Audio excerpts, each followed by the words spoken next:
अवधूत चिंतन श्री गुरुदेव दत्त श्री स्वामी समर्थ. स्वागत आहे तुमचं स्वामी शिवा मार्ग या माझ्या यूट्यूब चॅनलवर. स्वामी भक्तांनो, दिवाळी हा सण विशेष मानला जातो तो म्हणजे लक्ष्मी पूजनासाठी. आणि लक्ष्मीपूजन हे कसं करावं साध्या सोप्या पद्धतीत, एकदम सिंपल पद्धतीमध्ये. कारण लक्ष्मीपूजन जर म्हटलं तर बऱ्याच सामानाची जुळवाजुळव करावी लागते आणि ती त्याच दिवशी एवढं सामान जमा करणे आणि तयारी करणे शक्य नसते. त्यामुळे याची तयारी आपल्याला अगोदर करावी लागते. तर 2025मध्ये तब्बल 2 दिवसाची अमावस्या येणार आहे. म्हणजे 20 ऑक्टोंबरला अमावस्या प्रारंभ दुपारी 3:45 होत आहे. तर अमावस्या समाप्ती 21 ऑक्टोंबर वार मंगळवार सायंकाळी 5:55 होत आहे. तर या 2 तारखेपैकी लक्ष्मीपूजन कधी करावं? कारण लक्ष्मीपूजन हे प्रदोष काळात असतं, पण लक्ष्मीपूजन हे मंगळवार 21 ऑक्टोंबरलाच आलेलं आहे. पण ते लक्ष्मीपूजन आपल्याला 5:55च्या अगोदर करून घ्यायचं आहे. कारण 5:55पर्यंतच अमावस्या आहे आणि ही जी अमावस्या अश्विन अमावस्या असते, त्या अश्विन अमावस्यालाच लक्ष्मीपूजनाचा विशेष मान हा राहतो. कारण या अमावस्याच्या दिवशी लक्ष्मी माता ह्या सागर मंथनातून निघाल्या होत्या आणि त्यांचा जन्मोत्सव म्हणून सुद्धा हा लक्ष्मीपूजनाचा दिवस साजरा केला जातो. तर साध्या सोप्या पद्धतीत लक्ष्मीपूजन कसं करायचं? तर बघा, साध्या सोप्या पद्धतीमध्ये लक्ष्मीपूजन करताना अगोदर एक चौरंग किंवा पाट टाकावा. त्यावर लाल वस्त्र राहावं. कारण लाल वस्त्र हे लक्ष्मी मातेला अतिशय असं प्रिय आहे. आणि त्यावर आपल्याकडे जर लक्ष्मी मातेचा फोटो असेल, जे 2 हत्ती किंवा 4 हत्तीचा, तर तो ठेवावा. त्याच्या बाजूला नारायणाचा योग निद्रेतला फोटो ठेवा. म्हणजे नारायण हे देवता नागावर शयन करत असलेली आणि त्यांचे पाय लक्ष्मी माता चेपत असलेला असा फोटो ठेवावा. आणि त्या बाजूला आपली जी कुलदेवता आहे, बघा प्रत्येकाची कुलदेवता ही वेगवेगळी आहे. कोणाची महालक्ष्मी कोल्हापूरची, तर कोणाची तुळजाभरची तुळजाभवानी, तर कुणाची रेणुका माता, तर कुणाची वणीची देवी, तर कुणाची चंद्रपूरची आई. जी कोणती तुमची कुलदेवता असेल तिचा टाक, फोटो किंवा मूर्ती जी आपल्याकडं असेल ती महालक्ष्मीच्या डाव्या बाजूला ठेवावी. आणि ह्या सर्व फोटो ठेवण्याच्या अगोदर त्याच्याखाली थोडे थोडे तांदूळ टाकावे, म्हणजे त्यांच्या आसनासाठी. कारण जरी आपण आसनासाठी कपडा टाकलेला असेल पूजेचा, जो लाल कपडा मी इथे तुम्हाला दिसत आहे टाकलेला, तरीही त्याच्याखाली थोडे तांदूळ टाकावे. म्हणजे देवांना आपण या जागेवर आवाहन करत आहोत. आणि त्यानंतर आपल्याला एक सोललेला नारळ पण लागणार आहे. कारण हा जो नारळ असतो ना, तर तो प्रसाद स्वरूपात शाबीत नारळ फक्त त्याच्या जटा काढून तो माता लक्ष्मीच्या फोटोच्या समोरासमोर ठेवला जातो. आणि त्याचबरोबर कलश स्थापनेसाठी एक कलश, ज्याप्रमाणे आपण कधीही जी आपल्या घरात कलश स्थापना करतो त्याचप्रमाणे करायची. म्हणजे कलशासाठी जो एक तांब्या लागतो गडवा, तो तांब्याचा असला तर ठीक आहे, नाहीतर पितळचा असेल तरी चालेल. त्यामध्ये फक्त आपल्याला हळदी कुंकू, अक्षदा, पैसा, एक फूल आणि त्यामध्ये सुपारी घालायची आहे. त्यानंतर त्यावर आंब्याची पाने किंवा नागवेलीची खाऊची पाने ठेवायची. त्यावर नारळ ठेवायचा. नारळावर स्वास्तिक काढून घ्यायची आहे. आणि जे काही तुम्ही कलश स्थापना केलेली आहे त्याच्या सभोवताली 8 ठिकाणी 4 हळदीचे आणि 4 कुंकाचे अशी बोटे आपल्याला, म्हणजे 4 हळदीने आणि 4 कुंकाने 8 जाग्यावर आपल्याला त्याला हळदी कुंकू लावायचं आहे.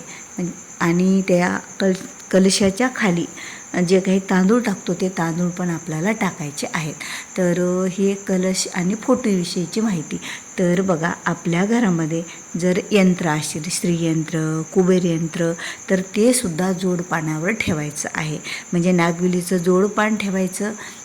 नारायणाच्या फोटोच्या समोरासमोर आपल्याला श्रीयंत्र ठेवायचं आणि माता लक्ष्मीच्या समोर आपल्याला कुबेर यंत्र ठेवायचं असतं. तर आणि जर तुमच्याकडं कुबेर यंत्र, श्रीयंत्र हे देवघरात नसेल तर तुम्ही त्या जाग्यावर एक सुपारीसुद्धा ठेवू शकता. म्हणजे एक सुपारी कुलदेवतेची आणि एक सुपारी कुबेर देवतेची.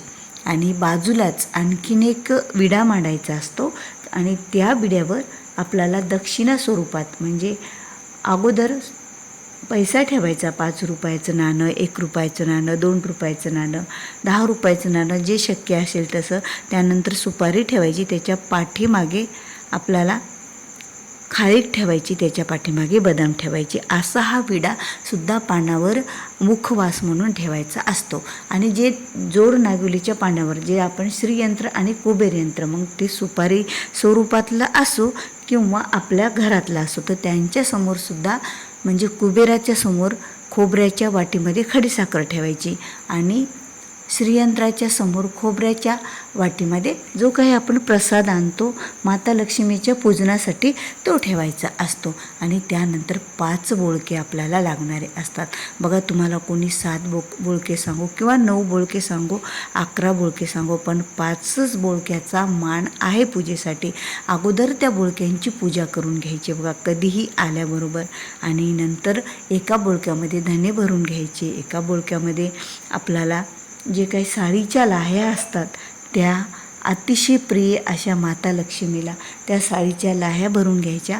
त्यानंतर एका बोळक्यामध्ये पैसे भरून घ्यायचे, जे काही माता लक्ष्मीला आवडत असलेले ते पैसे भरून घ्यायचे, म्हणजे माता लक्ष्मीचं स्वरूपच. आणि जे आता 2 बोळके 3 बोळके 2 बोळके शिल्लक राहिले तर एका बोळक्यामध्ये धणे भरायचे आणि एका बोळक्यामध्ये आपल्या घरामधील जे काही धान्य असेल कुठलं तरी एक धान्य एका बोळक्यात भरून घ्यायचं. म्हणजे धान्याची सुद्धा धान्याच्या स्वरूपात माता लक्ष्मीचे सुद्धा जे पैसे भरले ते म्हणजे माता लक्ष्मीच्या पैशाच्या स्वरूपातली सुद्धा पूजा आणि त्याचबरोबर धण्यामध्ये सुद्धा माता लक्ष्मीचं स्वरूप असतं म्हणून धण्याच्या लक्ष्मीची सुद्धा पूजा.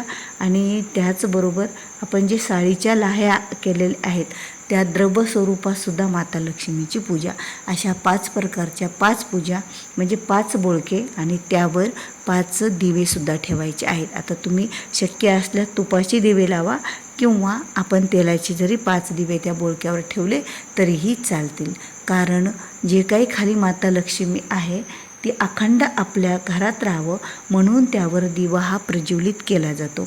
म्हणून त्या 5ही बोळक्यावर हळदी कुंकू लावून दिवा लक्ष्मीकडे तोंड करून प्रज्वलित करावे. आणि ही जी पूजा आहे ना, तर ही पूजा आपण जसं आपलं देवघर पूर्वेकडं असतं तर पूर्वेकडे असावं, पूर्वेकडच्या भिंतीला. आणि आपलं पूजा करताना सहसा तोंड तर पश्चिमेकडे म्हणजे पूर्वेकडेच असावं आणि देवांचं तोंड हे पश्चिमेकडे असावं म्हणजे माता लक्ष्मीचं.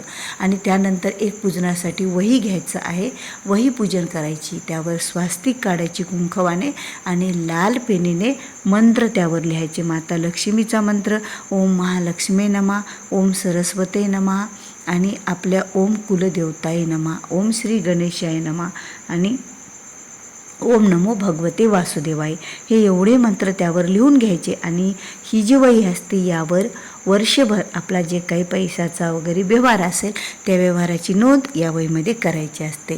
कारण यावर्षीपासून पारशी लोकांचं नूतन वर्ष सुरू होतं, त्यामुळे ही जी वही आहे ती कॅलेंडर स्वरूपात आणि आपल्या व्यवहाराच्या स्वरूपात केली जाते. कारण असं म्हणतात की या दिवशी वहीपूजन करून यात जर व्यवहाराची नोंद केली आपल्या पैशाची तर आपला विनाकारण पैसा खर्च होत नाही आणि आपला पैसा हा घरात टिकून राहतो.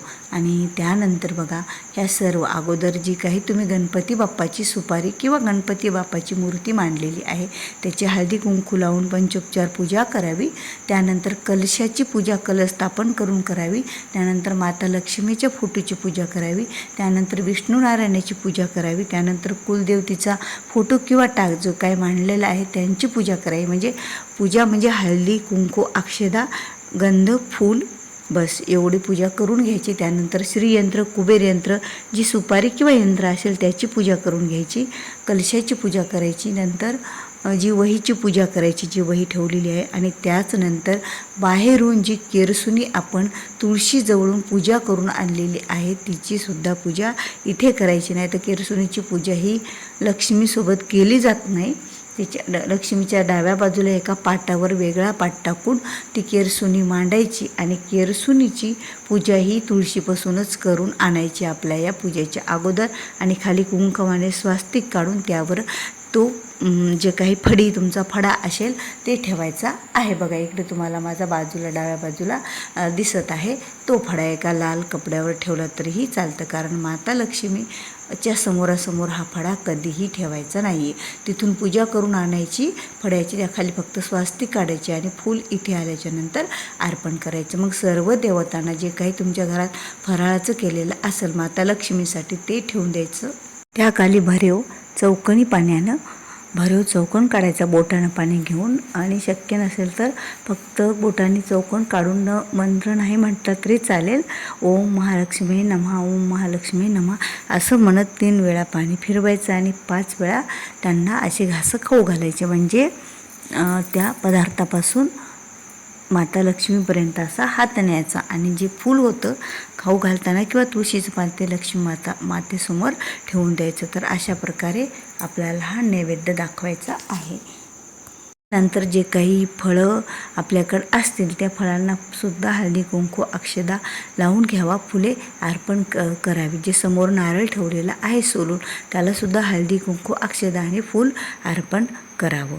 कारण ज्या पूजेत जेवढ्या वस्तू आपण मांडलेल्या आहेत पूजेकरता सर्वांचा हळदी कुंकू अक्षदा अर्पण करून सर्व देवतांची पूजा करून घ्यावी. आणि त्यानंतर नैवेद्य आरती करून घ्यावी. नैवेद्य झाला की जे पुरणाचा जरी स्वयंपाक केला असेल किंवा घरात त्या दिवशी ताजा जर काही स्वयंपाक केला असेल तर तो पण ठेवावा नैवेद्यासाठी. आणि आपण काही करंज्या लाडू जे काही चकल्या चिवडा जे काही पदार्थ करतो बेसनाचे लाडू ते सर्व काही मंत्र जर येत असतील तरच म्हणायचे, नाहीतर काही गरज नाही. फक्त तुम्ही ओम महालक्ष्मी नमः, ओम महालक्ष्मी नमः जरी म्हटलं तरीही आपण जी काय मनातून भावनेतून श्रद्धा भक्तीने जी पूजा सेवा केलेली असते ती माता लक्ष्मीपर्यंत निश्चितच पोहोचते, अशी कुठलीही त्यामध्ये शंका नाही. देव हा श्रद्धेचा भुकेला आहे, बाकी काही नाही आहे. पूजेमध्ये अशा प्रकारे पूजा करून घ्यायची आणि पूजेत काही चुका झाल्या असल्या तर शेवटी माफी मागायची. आणि या दिवशी रात्री असल्यात आपण 12 वाजेपर्यंत जागरण करायचं, जर शक्य आहेत आपल्याला जागायला शक्य झालं तर. कारण असं म्हणतात की 12 वाजता माता लक्ष्मीचा फेरा हा लक्ष्मी